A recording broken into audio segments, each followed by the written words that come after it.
Political question. I was here to discuss the Constitution and not politics. But let me say very clearly, if you look at any of my public statements and record, I have at no stage violated any of the party's positions in Parliament. The only issue on which there's been a public disagreement on principle has been about Operation Sindoor, where I did take a very strong stand. Let me say to all of you that I remain unapologetic about that, because after Pahalgam happened, I myself, as an observer and commentator, which I also am. In Parliament, we have lawyers, we have doctors, we have business people. We also have some writers, and I'm one of them. And as a writer, I had written a column in the Indian Express, the North Indian Express, which I think I gave the title After Pahalgam. They gave it the title Hit Hard, Hit Smart. And what did I advocate in that article?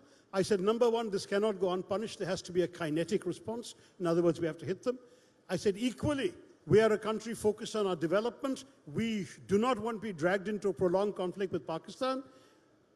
And I said, we are a country dependent on external investment. Investors don't like war zones, so we can't take a step that will turn India into a war zone.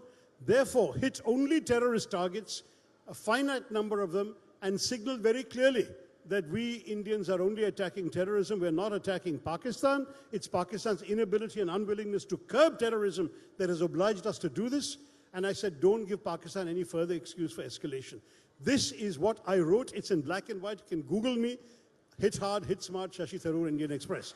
Now, you can imagine my astonishment and frankly joy when 10 days later or whatever it was, the government of India did exactly what I recommended.